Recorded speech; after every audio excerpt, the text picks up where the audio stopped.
اللہ کے نبی صلی اللہ علیہ وسلم اس وقت ہم کا کیا جائزہ ہوگا, اس وقت مسلمانوں کی کیا کیفیت ہوگی. اللہ کے نبی صلی اللہ علیہ وسلم نے فرمایا کہ تمہاری تعداد کثیر ہوگی لیکن اس کے بعد بھی تم سمندر کی جھاگ کے برابر ہوگے. وجہ کیا ہوگی؟ اللہ کے نبی صلی اللہ علیہ وسلم نے فرمایا اے میرے صحابہ وجہ یہ ہوگی حب الدنیا و کراہیت الموت. یہ لوگ دنیا سے محبت کرنے لگیں گے اور موت سے نفرت کرنے لگیں گے. آج حالات دیکھ لیجیے ہمارے سامنے ہے کہ ہم موت کو کتنا یاد کر کے زندگی گزار رہے ہیں اور دنیا کی محبت نے, دنیا کے عیش و عشرت کے خاطر ہم نے فرض نمازوں کو چھوڑ دیا, ہم نے قرآن کی تلاوت کو چھوڑ دیا, ہم نے اللہ کی عبادت میں وقت کو گزارنا چھوڑ دیا, ہم نے اپنے مالک کے حقیقی کو بھول کر زندگی گزارنے لگے, ہم نے اپنے مقصد حیات کو بھول بیٹھا ہے. اللہ کے نبی نے فرمایا تھا حب الدنیا و کراہیت الموت. جب لوگ دنیا سے محبت کرنے لگیں گے اور موت سے نفرت کرنے لگیں گے تو اس وقت تم کیا کرنا, اپنی ذلت کا, اپنی پستی کا انتظار کرنا. تمہیں ذلیل کیا جائے گا, تمہیں رسوا کیا جائے گا, تمہیں جہاں جائے گا وہاں پہ تمہیں مارا جائے گا. کیا حالات ہے میرے بھائیوں, آج ہم ملک کے دیکھ رہے ہیں, آج ہم خود اپنا جائزہ لے رہے ہیں, لیکن وجہ کیا ہے اس کی؟ کہیں نہ کہیں اس کی وجہ وجوہات ہمارے ہی اندر ہے کہ آج ہم لوگوں نے دنیا کی محبت اتنی بسا لی ہے, دنیا کی محبت اتنی بس چکی ہے, موت سے نفرت اتنی ہونے لگی ہے کہ آج ہر انسان چاہتا ہے کہ اور جی لوں. کسی کو نہیں پتا کہ ہمیں اس دنیا میں پانی سے رخصت ہونا. یہ تو میرے بھائیو صحابہ کرام کی زندگی پر ہماری زندگی قربان جائے. حضرت ابو ہریرہ رضی اللہ عنہ منزل موت میں مبتلا ہے. صحابہ کرام عیادت کے لیے آتے ہیں. حضرت ابو ہریرہ کے آنکھوں سے زاروں قطار آنسو بہ رہے ہیں. صحابہ کرام سمجھتے ہیں شاید ابو ہریرہ ہمارا چہرہ دیکھنا گوارا نہیں کر رہے. صحابہ کرام عیادت کے لیے آئے اور حضرت ابو ہریرہ کے پاس بیٹھ گئے. حضرت ابو ہریرہ کے چہرے کو پھیرا دائیں جانب, حضرت ابو ہریرہ اپنے چہرے کو بائیں جانب پھیر لیتے اور زاروں قطار ہو رہے ہیں. صحابہ کرام سمجھتے ہیں شاید ابو ہریرہ کو کسی کا چہرہ دیکھنا گوارا نہ ہو اس لیے اپنے چہرے کو پھیر رہے ہیں, لیکن پھر پھیرا جاتا ہے دائیں جانب, پھر بائیں جانب پھیر لیتے ہیں. پوچھا گیا اے ابو ہریرہ کیوں روتے ہو, کیوں زاروں قطار اپنے آنکھوں سے آنسو بہا رہے ہو, کیا وجہ ہے, کیا تمہارے جسم میں کسی چیز کی تکلیف ہے, بتائیے اس کو دور کر دیا جائے گا. اے ابو ہریرہ کیا تم کو تمہارے اس گھر کے اجڑ جانے کا ڈر ہے تو ہم اس کی دیکھ بھال کر لیں گے. اے ابو ہریرہ یہ تمہارے بیوی اور تمہارے بچے ہیں, کیا تم کو ان کے بیوہ اور یتیم ہو جانے کا ڈر ہے؟ تو اے ابو ہریرہ ہم ان کی بھی دیکھ بھال کر لیں گے, ہم ان کی بھی کفالت کر لیں گے. اے ابو ہریرہ کیا تمہارے اوپر کسی چیز کا قرضہ ہے, ہم اس کو بھی ادا کر دیں گے. لیکن ابو ہریرہ کیوں رو رہے ہیں, بتائیے کیا وجہ ہے؟ میرے بھائیوں سمجھنا کہ موت سے کتنی محبت کرتے تھے, کتنے فکر کی کیا کرتے تھے, دنیا کو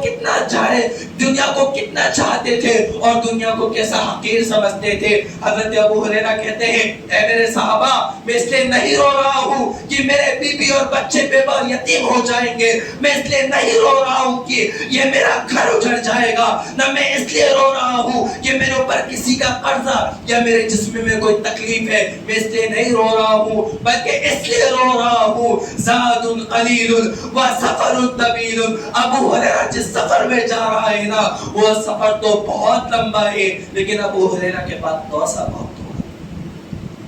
کون ابو ہریرہ جن کے بارے میں اللہ رب العالمین نے قرآن مجید کے اندر کہا رضی اللہ عنہم ورضوا عنہ, جن کو دنیا کے اندر جنت کا سرٹیفکیٹ ملا اس کے بعد بھی میرے بھائیوں کتنا ڈرتے تھے آخرت کو, کتنا موت کو یاد کرتے تھے کہ موت کے میں جس سفر میں جا رہا ہوں نا وہ سفر بہت لمبا ہے. لیکن ابو ہریرہ کے پاس اعمال کا توسہ بہت تھوڑا ہے. ہمارے پاس کتنے اعمال ہیں ہمارے پاس, کتنا ذخیرہ کیے ہم نے عبادت کا, کیا پتا کل ہمارے پاس موت کا فرشتہ آ جائے ہمارے جسم سے روح کو کھینچ کر کے نکال کر کے لے کر کے چلا جائے. کیا اعمال ہے ہمارے پاس؟ کچھ اعمال ہے ہمارے جو کل قیامت کے دن ہم اللہ کے نبی صلی اللہ علیہ وسلم کے سفارش کے مستحق بن سکے.